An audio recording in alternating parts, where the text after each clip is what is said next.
Okay, class, exam time. Remember, this is worth 90% of your grade. Here you go, Jared. Okay, question 1. Do you, as a game developer, have this one super critical skill known as... Goddamn, I guess I don't. Jared, you fail. Excuse me? Fail, but I didn't even get past the first question. Fail! If you look at any of the most successful game developers, they all have one thing in common. I've been in the game development world for about 6 years now, mostly as a hobbyist. And in that time, I have watched and learned from so many amazing developers that have reached great levels of success. And every single one of them have mastered this skill. And then on the opposite end of the spectrum, at least in terms of my history, there's me. I have tried and failed in game dev for a number of years now. I've spent years being unfocused and unable to get all of those ideas floating around in my head out and into a completed project. I felt like I knew how to make a game, in theory at least, but none of my projects ever got finished. I blamed everything and everyone but myself for not being a successful game developer. I blamed my job, my life circumstances, the never-ending to-do lists, the lack of hours in the day, and even the fact that I'm a husband and father. I think it's safe to say that I did not have this one skill mastered. Same as Jared. Hello. Hi. After several years in the industry without really going anywhere and having nothing to show for it except for a few game jam entries, I decided it was time to figure out what my problem was. Am I even capable of making it as a game developer? Is it all just some pipe dream? Or could I make it work if I could just figure out why I hadn't been successful in the past? Pipe dream or not, this was my dream. And if there was a way, I wanted to find it. The idea of being stuck in finance for the rest of my life, wondering if I could have made it as a game developer, was far scarier to me than trying and failing. So based on years of learning from people who were far more successful than I was, I made a list of what I knew I really needed to actually make it as a game developer. You have to be willing to learn all of the time. This is an ever-evolving industry with tools and trends that are constantly changing, and so you have to be adaptable and be willing to take the time to find answers when you get stuck, because you will eventually get stuck on something. You have to learn to motivate yourself because things get hard. Making games, as you probably know, it's not always fun. There are really shitty parts and parts that are really boring.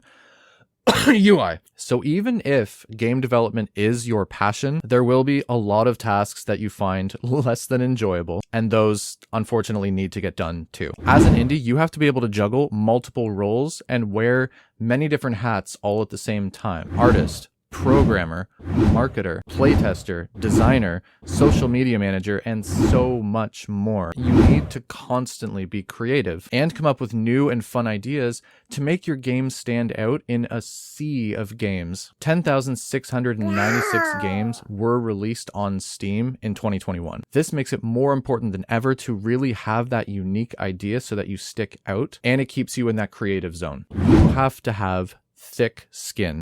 Your game sucks!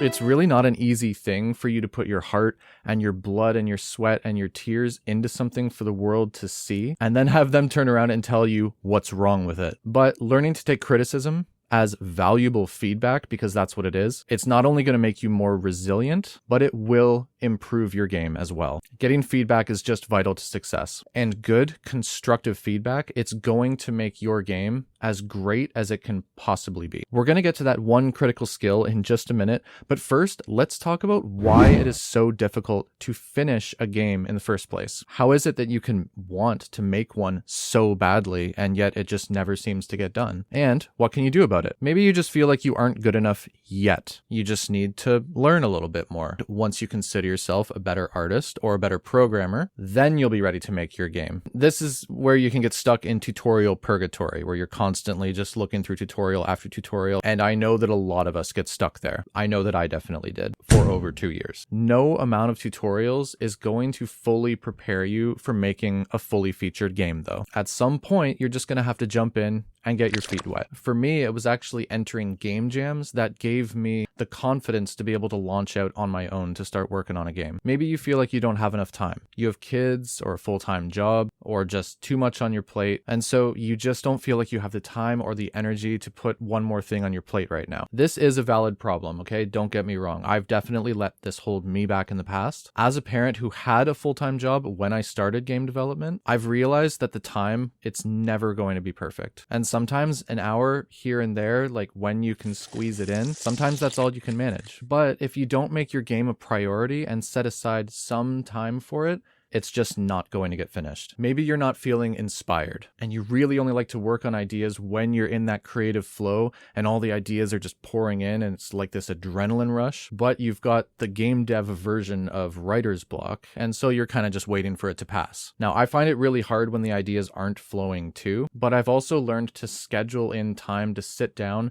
and work on my game anyways and give it the time and the attention that it needs to get things moving again. Game development is a process, and somewhere along the way, problems start to come up. In the beginning, it's all fun. You have this amazing idea and you open up a new project and you get your character in there and you get it to start moving around and things are happening on the screen. And it's really exciting and it's all happening really fast, but give it enough time and you reach a point where there is some grinding that needs to be done. Some things can take longer and some things that you work on don't always reflect as immediate progress on your screen. You iterate by testing, tweaking, and evaluating, and then you just keep on repeating that process. Game development is a long game. That's the reality. You have an idea in your mind and it'll generally take months, if not years, in order to actually turn that idea you had in your mind into a game that you can play that somewhat resembles what you had pictured in your mind. As a game developer, it's almost like you're making a movie. There are dozens of moving pieces that need to come together to make it a whole experience, and it needs to be an experience that's fun for everyone to play, or it makes them feel whatever emotion it is that you're wanting them to feel. The point is, there are a lot of bumps on the road to finding success in game development, and you need a weapon to get past all of those. The one skill that all successful game developers seem to have mastered. I'm talking about self-discipline. No. Bad. Bad boy. Also, if it's fair to say, hit that like button if you like this video. Is that fair to say? Now, I've learned that there's actually a key trait you need to have in order to develop self-discipline. Learning this trait is actually what gave me the confidence to sell my house so that I could fund going full-time with game development, despite all my past failures. And we'll get into that soon. Full disclosure though, I am by no means an expert. I'm just sharing what I've learned from my own past experiences and failures. Eric Barone worked on Stardew Valley for 5 years. He went through severe depression. His family constantly questioned his decision, and he consecutively spent thousands of hours drawing and redrawing all the pixel art for his game to make it perfect. Now, that is a guy who has a serious amount of self-discipline. I'm not the kind of person that believes that you need to grind and sacrifice your sleep or your weekends in order to make your game. If you sleep for more than 10 minutes, you will never find the success you want.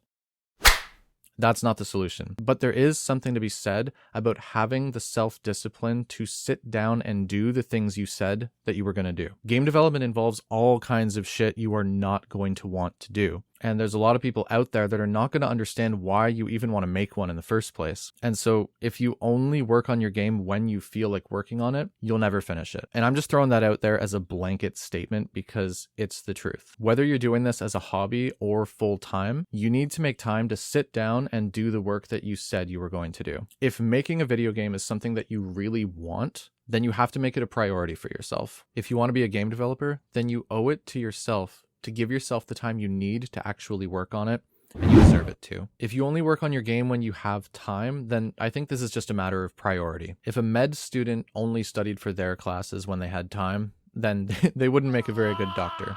You want to be a game developer? Make time to make your game. Even if you're a parent, even if you have one or more jobs, even if your plate is already full, and even if your spouse doesn't really get it, because you deserve a little bit of time to work on a game if that's what you want to do. So make sure you make it happen for yourself. If you only work on your game when you're feeling inspired, then a little self-discipline could go a long way here. Think about an athlete that dreams of competing in the Olympics one day. They have to train every single day to get their body in the best physical shape that they can possibly be in, just so that they have a chance to compete one day. If they only train on days where they feel like it, then they're not going to be as physically fit as their competitors, and ultimately, they're not going to make it to the Olympics. So whether you dream of competing in the Olympics or being a game developer, the path is the same. You have to have enough self-discipline to take action even when you really don't want to. Find that just one little action that'll take you one step forward, and do it consistently every single chance you get. Looking at the whole big picture, it can get really overwhelming. So just keep figuring out what is the one next step I need to take. And then you can just check those things off one by one. And if you don't have a game idea yet, that's okay. You can still hone your skills in other ways. You can improve your programming skills, you can improve your art skills, and you can work on little mini projects on the side just to keep those creative juices flowing.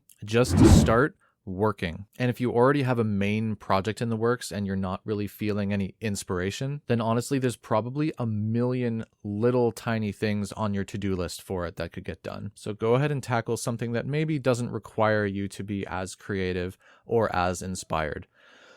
UI. So here are a few things that have helped me in the past. No matter how many programming issues you run into as you're making your game, don't feel bad about going online and asking for help. And in the meantime, just keep trying while you wait for an answer. Other game developers love to be helpful. There's honestly no shortage of people out there that are willing to share their expertise and try their hand at solving your problem. And oftentimes they will solve it and you will learn something in the process. No matter how critical the feedback you get is, use it to improve your craft. Know that they're not actually criticizing you, and that's how it feels. It feels like they're criticizing you, but they're not. They're criticizing just the work you've produced. Oftentimes your self-worth is going to be tied in with your game, and if you can separate the two, you're actually going to find constructive criticism to be really, really valuable. Think about it. If you were asked to come up with 5 things that you would want to change about your favorite game of all time, could you come up with 5 things?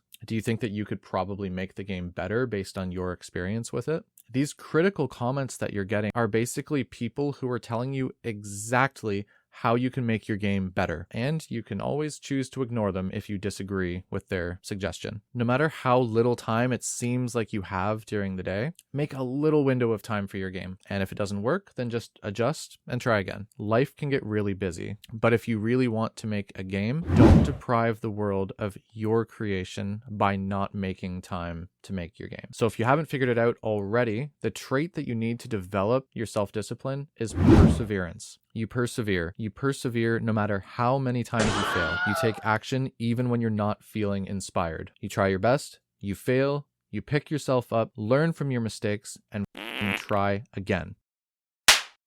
Not you, Jared.